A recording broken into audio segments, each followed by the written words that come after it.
नमस्कार दोस्तों, आपका बहुत बहुत स्वागत है डिफेंस एक्सपर्ट के एक नए वीडियो में। आज हम लोग आएंगे पाकिस्तान से आने वाली एक वीडियो को देखने वाले हैं जिसमें आरजू कादमी और साजिद तरार चर्चा कर रहे हैं कि भारत में कैसे मुग़लों का इतिहास हटा दिया गया। और ये इंडिया में ही चर्चा का विषय नहीं है, ये पाकिस्तान जैसे छोटे मुल्क में, आतंकवादी जिहादी मुल्क में भी चर्चा का विषय है कि कैसे इंडिया ने मुग़लों का इतिहास हटा दिया अपने पाठ्यक्रम से। और ये बहुत बड़ी खबर है, ये छोटी मोटी खबर नहीं है जिस पर चर्चा हो रही है। यहाँ पर ऐसे सो कॉल्ड लिबरल और सो कॉल्ड जर्नलिस्ट ये लोग पूरे जले हुए हैं कि भारत ऐसा कैसे कर सकता है कि मुग़लों का इतिहास मिटा रहा है, और इस तरह के आर्टिकल्स आ रहे हैं कि आप पूछिए मत। आइए हम लोग सीधे वीडियो की तरफ बढ़ते हैं। वीडियो में आगे बढ़ने से पहले आप चैनल को सब्सक्राइब कर लीजिए और बेल आइकन दबाना बिल्कुल मत भूलिएगा, क्योंकि इससे हमारी वीडियो की नोटिफिकेशन आप तक जल्दी से जल्दी पहुँच जाएगी।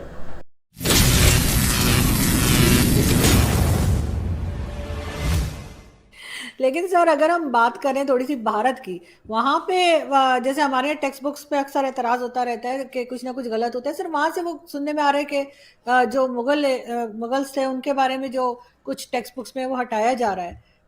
कहाँ तक आज आपको मैं जो लगता है ये बात कर सही रहा है? था, आज सुबह मैंने जो मेरी आदत है सुबह उठ के मैं इंटरनेशनल मीडिया पे नजर दौड़ाता हूँ, हम्म। तो दो चार चीजें निकल रही सामने आ रही हैं। आज गार्डियन जो कि ब्रिटिश एक पेपर है, उन्होंने भी लिखा है और न्यूयॉर्क पोस्ट ने भी लिखा है कि वहां से मुगलों की हिस्ट्री को निकाला जा रहा है। ठीक है, निकालना चाहिए उनको, मैं समझता हूँ। माइनॉरिटी थी, इन्वेडर थे, आए, जुल्म किया, बहुत जुल्म किया उन्होंने, थोड़ा सा जुल्म नहीं किया, बहुत ज्यादा जुल्म किया। मैं एग्री करता हूँ, मेरे वो हीरो नहीं है, मेरे हीरो नहीं है। मैं ये इस पे पहले मैं करेक्शन कर दूं, मेरे हीरो नहीं है वो। मेरी नजर में वो इन्वेडर थे इस लैंड, और जो भी इन्वेडर आता है जुल्म करता है, चाहे वो ब्रिटिश हो, चाहे ये हो, चाहे वो कोई भी इन्वेडर हो, वो आके ओप्रेस करता है। वो इस तरह को इतनी आसान बात नहीं होती वो उससे डील करना, उन्होंने किया। बल्कि मैं आपको आज आरजू मैं बड़ी एक और बात बताना चाहूंगा, मैंने अक्सर लोगों को नहीं बताई। मैं भारत बड़ी दफा गया हूं, आज तक ताजमहल नहीं गया। मैं एक दफा सरकारी डेलीगेशन के साथ गया था, सारा डेलीगेशन चला गया था बस में बैठ के, मैंने नहीं, मैं एहतजाजन नहीं गया था। मुझे शाम को वो सारे अमेरिकन टेबल पर बैठे डिनर पे, उन्होंने पूछा कि बड़ी अनहोनी बात है कि इतनी 7th wonder on the planet, हम सब अमेरिका से आके बस में बैठ के तो आगरा गए थे, आज आप नहीं गए। मैंने कहा था मैं एहतजाज के साथ नहीं गया क्योंकि एक मुगल शहजादे ने भारत की गुर्बत का मजाक उड़ाया था, और उसने इतना पैसा उस ताजमहल पे लगाया था कि उस बिल्डिंग के खर्चे के बाद इंडिया बिकेम इतना वीक हो चुका था, ब्रिटिश कॉलोनी बन गया था। और शहजादे का मजाक क्या था? कहते हैं उसने मोहब्बत की निशानी बनाई, साथ ही उसी मोहब्बत की छोटी बहन से शादी कर ली उसने। और उसकी पता नहीं कितनी बीवी थी उसकी, वो पहली बीवी तो थी नहीं उसकी जी। एक में देखे ना, क्या कहते हैं जी मोहब्बत की निशानी है। कौन सी मोहब्बत की निशानी यार? वो पहले किसी और की बीवी थी, फिर इसकी बीवी बनी, फिर इसके उसने मोहब्बत में गया, वो मर गई, एक इतनी बड़ी महंगी बिल्डिंग बना के उसकी बहन से शादी कर ली, ये मोहब्बत है? तो दूसरा, हाँ मैं ये जरूर कहूंगा, बल्कि मैं चाहूंगा कि हिस्ट्री को किताबों से निकालने से हिस्ट्री खत्म नहीं हो जाती। बिल्कुल यही बात है। अमेरिका के अंदर इस वक्त स्लेवरी के खिलाफ एक मुहिम चल रही है। हर स्टैचू है जो स्लेव ओनर है उसके स्टैचू को गिराया जा रहा है। मैंने अगले दिन इसमें पढ़ा, जॉर्ज वॉशिंगटन के पास 125 या 129 स्लेव्स थे। उसका ये टाइटल किस तरह खत्म कर सकेंगे, father of the nation? It is not possible. हाँ, उसके ये एक्ट जो था उसको कंडेम करें। स्लेवरी उस वक्त जब जॉर्ज वॉशिंगटन के दौर में स्लेवरी थी, उस वक्त slavery part of the culture और ट्रेडिशन और इकोनॉमी थी, जो कि गलत बात थी।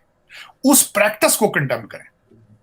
आज मैं ये चाहूंगा कि मुगलों की हिस्ट्री को इस तरह खत्म करने की बजाय कंडेम करें कि मुगलों ने जो किया था गलत किया था उन्होंने। बिल्कुल। उससे एक और तकवीत है, आपकी आने वाली नस्लें ये भी सीखेंगी कि हमने दोबारा ऑपरेशन एक्सेप्ट नहीं करना, उससे सबक सीखें। हमने दोबारा किसी इन्वेडर को यहां पे इन्वेड करने की इजाजत नहीं देनी। गलतियों से सबक सीखे जाते हैं, मैं ये चाहूंगा। बाकी देखें फिर वहां जो लोग हैं, मेरे ख्याल में पढ़े लिखे लोग हैं, ऐसी बात नहीं है भारत में, जो कर रहे होंगे कुछ सोच समझ के कर रहे होंगे, लेकिन इसको वेस्टर्न मीडिया जो है वो अपनी मर्जी के मुताबिक इसको क्रिटिसाइज कर रहा है। मैंने जिस तरह बताया है कि अगर मुझसे पूछा जाए तो उनको बताना चाहिए कि उन्होंने यहाँ आए, उन्होंने क्या जुल्म किया, हमारे इसको लोकल ट्रेडिशंस कल्चर को किस तरह उन्होंने खराब किया। मैं समझता हूं कि वो मैंने जिस तरह आपको बताया, मैं जिस एरिया से हूं वहां मैं गुजरांवाला, जहां महाराजा रंजीत सिंह थे, मेरी जट बरादरी से थे, मैं खुद जट हूं उनको, और मैं समझता हूं कि मेरे he was my hero. Maharaja Ranjit Singh was the only local ruler और हीरो ऑफ दैट एरिया।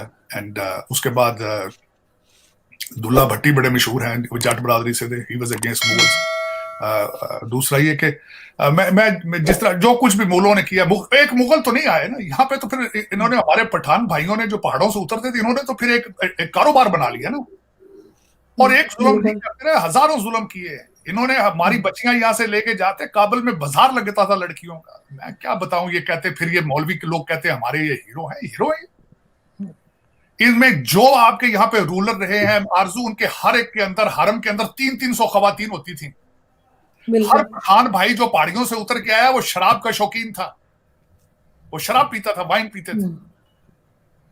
और दाढ़ियों वाले आके फिर कहते हैं ये हमारे हीरो हैं। मैं नहीं मानता इनको, ये हीरो नहीं थे, लूटर थे, बैकवर्ड्स थे, ओप्रेसर थे। मैं नहीं मानूंगा बात। उनकी हिस्ट्री चेंज करने से चेंज ना करें, लेकिन अपनी नस्ल को बताएं कि इन्होंने क्या जुल्म किया था। जी, लोग थे, जुल्म करते थे और बारबेरियन थे। इन्होंने जो कुछ किया भारत के साथ, दुख होता है मुझे जो उन्होंने किया, मैं ज्यादती। हाँ, लेकिन उसमें मैं एक और बात इसके साथ ऐड करना चाहूंगा। दुनिया में मुसलसल जुल्म होते रहते हैं, रुक नहीं सकते। एक और चीज कंडेम करने को मेरी ख्वाहिश थी आज, कि कल ट्यूसडे वाले दिन मस्जिद अक्सा के ऊपर वहां अंदर फिर दोबारा इजरायली सिपाही अंदर गए हैं, और जिस चीज की सजा देने की कोशिश की गई है, मैं इसका पहले तो बैकग्राउंड बताना चाहूंगा कि उसकी केयर गिवर जॉर्डेनियन गवर्नमेंट है। मस्जिद अक्सा की 3rd होलीएस्ट प्लेस इन इस्लाम, और उस पे कल उन्होंने इजरायली सिपाहियों ने अंदर जाके मारा लोगों को, और उसकी वीडियोज आ चुकी हैं जिस तरीके से मार रहे थे। 500 के करीब नमाजियों को उन्होंने अरेस्ट कर लिया है। उनका कसूर ही, उन पे एलिगेशन ये है कि ये आके नमाज पढ़ के घर नहीं जाते थे, यहीं सोते थे रात को, इसलिए अंदर पुलिस ने घुस के मारा उनको। अब उस पे जॉर्डेनियन कहते हैं कि ऐसी हमारा जो इनके साथ टर्म्स थे उसमें ऐसी कोई बात नहीं थी कि अंदर वो रह सकते थे अंदर। वो कहते हैं नहीं, रमजान के सिर्फ आखिरी दिनों में ये रह सकते, आखिरी 10 दिनों में रह सकते थे जी, अकॉर्डिंग टू इजराइल, इसलिए हमने अंदर घुस के मारा।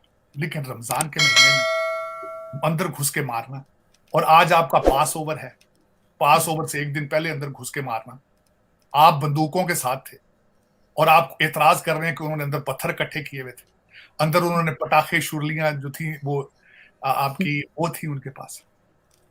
आपको एतराज है कि उन्होंने पत्थर अंदर क्यों रखे, जबकि आप बंदूकें लेके घुस रहे हैं अंदर, और फिर 500 लोगों को।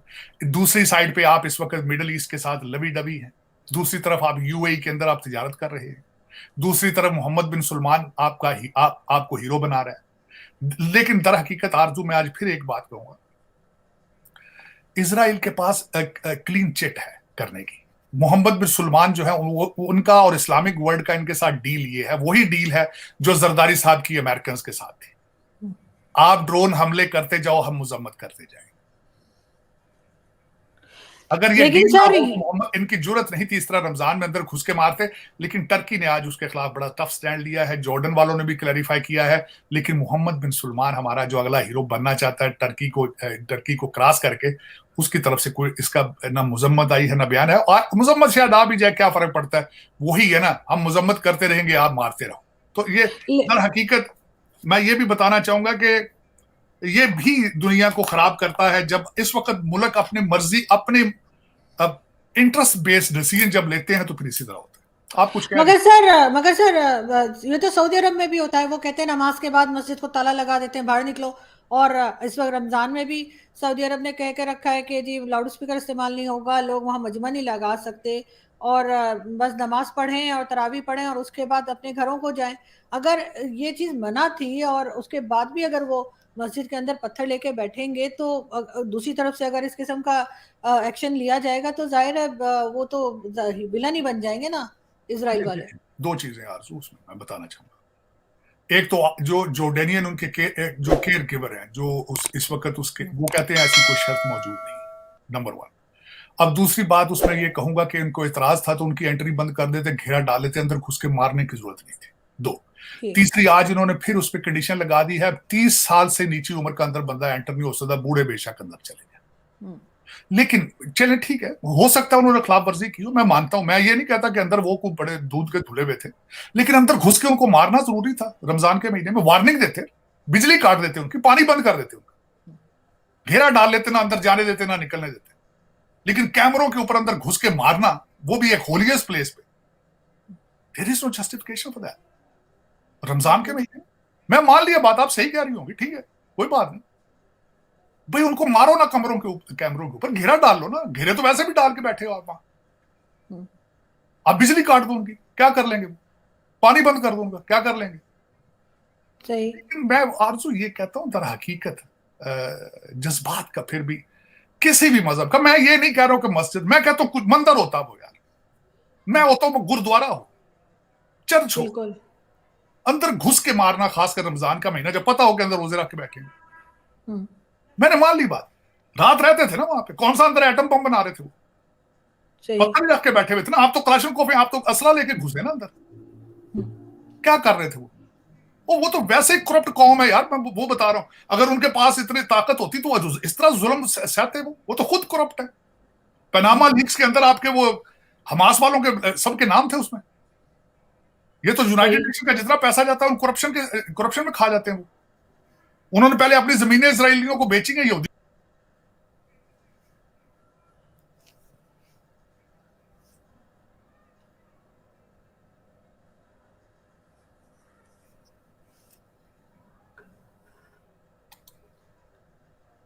जी आरजू, जी सॉरी, वो आपका लिंक। नहीं वो, लेकिन आरजू में जिस तरह वही मैं जो बॉटम लाइन है कि मैं ज्यादती को कंडेम करूं, बिल्कुल सही। मैं जहां, अच्छा दूसरी एक बात, मैं कानून का तालिब इल्म हूं, कानून के तालिब इल्म के हिसाब से अगर मैं बैठा हूं यहां पे गन लेकर, मेरे पीछे दरवाजा खुला है, सामने मुझ पे कोई गन लेके अटैक करता है और मेरे पास भी गन मौजूद है, मैं उसको गोली नहीं मार सकता। कानून ये कहता है तुम्हारे पीछे दरवाजा खुला, तो तुमने रिट्रीट क्यों नहीं किया, भाग क्यों नहीं किया। बैलेंस ऑफ पावर, छुरी वाले को बंदूक से गोली नहीं मारी जा सकती, पत्थर जिसके हाथ में है उसको एटम बम नहीं मारा जा सकता। बिल्कुल सही। बैलेंस ऑफ पावर देखना होता है। लेकिन इनको वही, जैसे आप कह रहे जी, मैं वो ये देखना चाह रहा, मैं बताना ये चाह रहा था कि दर हकीकत ज्यादती हुई, पामाल किया गया है एक होलीएस्ट प्लेस, जो कि जिसका इस्लाम में 3rd पोजीशन है, उसके अंदर जूतों समेत घुस के लोगों को गिरफ्तार करना, बुजुर्गों को मारना, मैं उसको कंडेम कर रहा हूं। चाहे वो चर्च होता, मंदिर के अंदर घुस के को मारे, मैं उसको भी कंडेम करूंगा, बिल्कुल। जूतों लेकिन समेत इनको कोई रूल बना, बिल्कुल, और इनको कोई रूल बना देना चाहिए कि वहां पे कोई नहीं जा सकता या इस तरह से नहीं रह सकता, वो बेहतर है बजाय इस किस्म की मारपीट के। लेकिन सर, अगर हम बात करें कि ये ब्रिक्स की, ये लोग कोई नई करेंसी लेकर आ रहे हैं, ब्राजील, रशिया, इंडिया, चाइना और साउथ अफ्रीका, क्या कहेंगे आरजू? इसके अंदर सिर्फ एक बात निकल रही है, अमेरिका जो है वो उसकी हालत खराब है। इस वक्त 160 बैंक हैं यहाँ पे। सिलिकॉन वैली बैंक का जो स्कैंडल निकला, उसके बाद 100 सबसे बड़ा स्कैंडल तो सिलिकॉन वैली को भी छोड़े, सबसे बड़ा स्कैंडल तो जब अफगानिस्तान से ये डेड बॉडियां उठाकर $85 बिलियन का असला वहां छोड़कर जब भागे थे, तो दुनिया ने देख लिया था कि इनके हालात नहीं ठीक हैं। इनके इंटरनल और इंटरनेशनल दोनों हालात खराब हैं। एलाइज जो हैं वो मक्खियों की तरह उड़ना शुरू हो गए। इससे पहले भी बताना चाहूंगा कि सऊदी अरेबिया और ईरान की चाइना में जाके सुलह होना, इनके हाथ से मिडल ईस्ट निकलना था, एक बात। अब मैं दूसरी बात बताना चाहूंगा कि अगले दिन मलेशिया ने चाइना के साथ मिलकर एशियन मॉनेटरी फंड बनाने का फैसला कर लिया, नंबर 2। उसके बाद एशिया भी निकल गया हाथ से। ब्राजील ने सीधा चाइना के साथ अपना डील कर ली, हम युआन में डील करेंगे। साउथ अमेरिका भी इनके हाथ से निकल गया। अफ्रीका के अंदर पहले ही उनके एक्सक्लूसिव कॉन्ट्रैक्ट हैं, प्रोजेक्ट चल रहे हैं, वो भी इनके हाथ में नहीं। और इस वक्त ये क्योंकि इनका फोकस क्या है मैं बता देता हूं, आपको बता देता हूं। हमारे इस वक्त बाइडन तो बेचारे खुद उनको पता नहीं है, उनके साथ एक बंदा होता है जो रोजाना उनको बताता है यहां से राइट टर्न ले लें, यहां से लेफ्ट टर्न ले लें, सामने व्हाइट हाउस आ गया है, पीछे जहाज खड़ा है, पीछे हेलीकॉप्टर, एक बंदा साथ होता है। अमेरिका के अंदर इसको कहा जाता है ओबामा की 3rd टर्म। ओबामा को हमारे जो पुतिन भाई थे उन्होंने बहुत पहले देख लिया था कि ये भाई लड़ने वाले नहीं। उनको चाइना ने बड़े अरसे से देख लिया था ये भाई लड़ने वाले नहीं है, ये सोशलिज्म को लेकर आए हैं, ये सिर्फ पूरी कौम को मरवाना पिलाएंगे, वीड इनको पिलाएंगे। इस वक्त अमेरिका की प्रायोरिटी क्या है? Gender neutral world. आज मैं आपको नई बात बताता हूं, वो कहते हैं कि बच्चा पैदा हो तो उसको ये ना कहें कि ही और शी है, कहें दे बी, बेबी नहीं they be, they them there. अब वो यहाँ पे ये आजकल इनकी प्रायोरिटी ये है कि जेंडर न्यूट्रल नहीं होना चाहिए। वो जो हमारे यहाँ पे अमेरिका में रंग होता था, बच्ची पैदा हो तो पिंक कपड़े पहनाते थे, पैदा तो नहीं, वो कहते हैं खत्म करो। कहते हैं अगर कोशिश करो ट्रांसजेंडर बच्चे पैदा हों, अगर मैं ये तो खैर मजाक कर रहा हूँ, लेकिन उसमें बात ये है कि इनकी तवज्जो उस चीज पे है।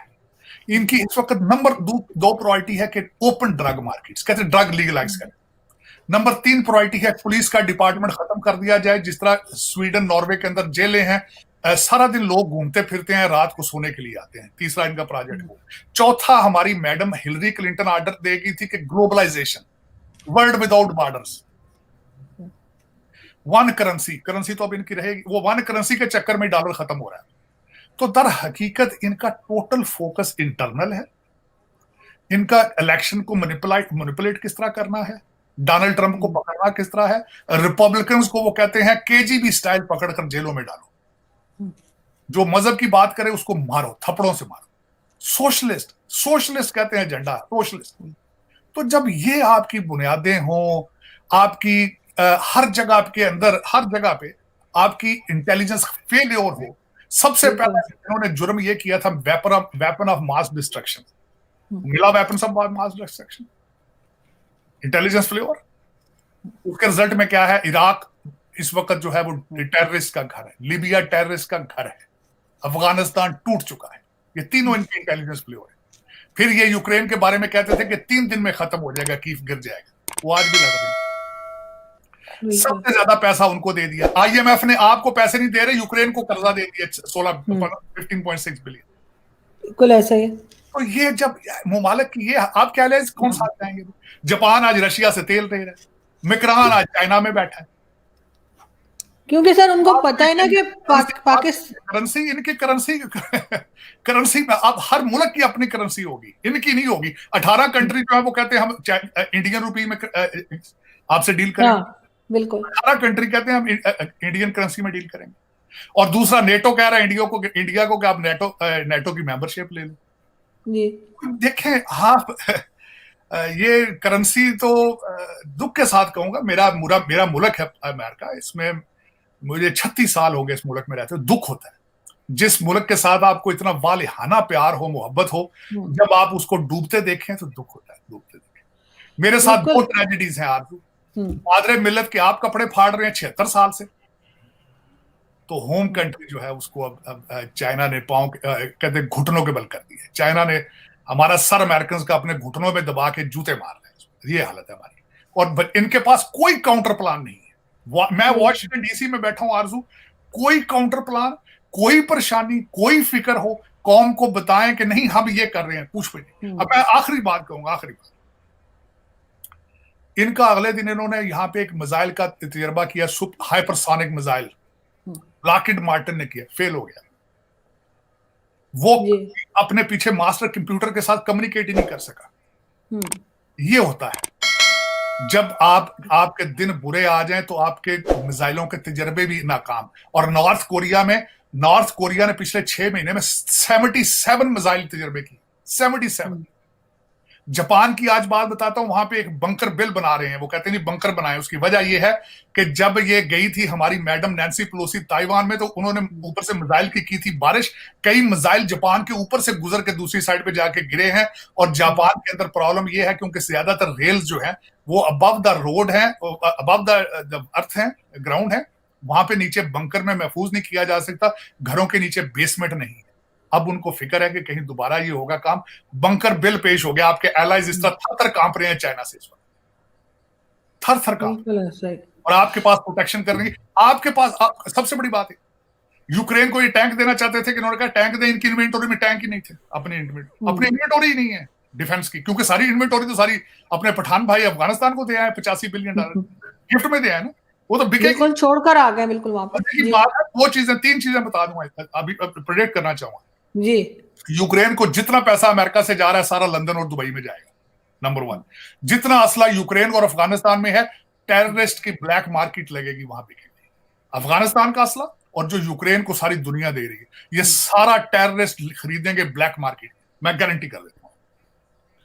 बिल्कुल ऐसा ही। लेकिन सर कोई इस तरफ ध्यान नहीं दे रहा है, लेकिन साथ साथ आईएमएफ और दूसरे लोग इसलिए भी पैसा नहीं दे रहे हैं कि अब इमरान खान की पार्टी के भी एक के बाद एक जो है वो करप्शन केसेस सामने आते जा रहे हैं। जाते जाते मैं आपको ये भी बता दूं, जरताज गुल और उनके हस्बैंड के लिए भी कहा जा रहा है कि ये भी 10% लिया करती थी अगर कोई डेवलपमेंट का काम हो रहा हो और गवर्नमेंट की तरफ से फंड दिया जाना हो, तो उस फंड में से 10% ये मतलब मांगती थी। और ये भी और उनके हस्बैंड भी, ये भी जो है स्टोरी निकल कर आ रही है। तो जाहिर है हर कोई जब करप्शन करेगा तो पाकिस्तान को कौन पैसा देगा। आपने देखा कि कैसे ये वेस्टर्न मीडिया भी इस चीज़ को कवर कर रहा है, नेशनल इंटरनेशनल न्यूज़ बन रही है कि भारत से मुग़लों का इतिहास मिटाया जा रहा है। भाई इतिहास हमारा है, हम मिटा रहे हैं, लेकिन दर्द वेस्टर्न मीडिया को हो रहा है। न्यूयॉर्क टाइम, द गार्जियन, ये सब रिपोर्ट छाप रहे हैं कि भाई भारत से मुग़लों का इतिहास मिटाया जा रहा है। अरे क्या परेशानी है भाई, हमारा इतिहास हम मिटाएं, हम जो करें अपने इतिहास के साथ हम उसे तोड़े मोड़े चाहे जैसे करें, लेकिन पेट यूएसए के अखबारों को हो रहा है, ऐसा है। और पाकिस्तानी के बारे में देखा आपने, वो क्या सोचते हैं इस मुद्दे पर। साजिद तरह का एक अपना स्टैंड है, लेकिन कहीं ना कहीं ये इजराइल में जो हो रहा है उन पत्थरबाजों को डिफेंड करते नज़र आ रहे हैं। अरे आप असला लेकर घुस गए, लेकिन वो भी तो पत्थर लेकर बैठे थे, ऐसा तो नहीं है वो कुछ लेकर नहीं बैठे थे। आप कहीं ना कहीं उन पत्थरबाजों को भी बचाने की कोशिश कर रहे हैं। आप एक तरफ स्टैंड रखते हैं, सही है, लेकिन आप दूसरी तरफ ही तो देखेंगे भाई मस्जिद में कौन पत्थर लेके बैठता है। आज इजराइल में वही स्थिति उत्पन्न की जा रही है जो इंडिया में उत्पन्न हो रही है। पत्थर लेके आप अपने घरों के छतों पर पत्थर रखते हैं, फिर जब हिंदू का कोई प्रोसेशन निकलता है, कोई यात्रा निकलती है तो उसके ऊपर पत्थरबाजी करते हैं। और शायद वो वहाँ पे, लेकिन इजराइल में ये सब चलता नहीं है ना। इजराइल में कोई किसी सरकार के खिलाफ जाएगा नहीं ना, क्योंकि सब सरकार जो करेगी और उनको पता है सरकार के साथ क्यों रहना है। अगर आप सरकार के साथ नहीं रहेंगे तो इजराइल का शायद जिस तरह से वहाँ पर हमास के द्वारा अटैक किए जाते हैं सारे लोग मारे जाएंगे, लेकिन इंडिया में तो वो है नहीं। इंडिया में क्या सीन है अपने भारत में कि एक पर्टिकुलर कौम का वोट चाहिए, वोट बैंक के लिए सब किया जाता है, लेकिन वहाँ पर ऐसा कोई सीन तो है नहीं कि वोट बैंक उन्हें ही चाहिए, ये चाहिए। वहाँ पर सीधा सीना भाई गलत करोगे पेले जाओगे। बाकी आप क्या सोचते हैं इन मुद्दों पर? अगर आपकी कोई राय या कोई विचार है तो आप कमेंट के जरिए हमें दे सकते हैं। ये वीडियो अगर आपको पसंद आए तो वीडियो को लाइक कीजिए, अपने दोस्तों के साथ शेयर कीजिए। अगर आप हमारे चैनल पर नए हैं तो प्लीज़ चैनल को सब्सक्राइब कर लीजिए और बेल आइकन दबा लीजिए ताकि हमारी हर वीडियो की नोटिफिकेशन आप तक जल्द से जल्द पहुँचे। ये वीडियो देखने के लिए आपका बहुत बहुत धन्यवाद। मिलते हैं डिफेंस एक्सपर्ट के किसी नए वीडियो में, तब तक के लिए जय हिंद।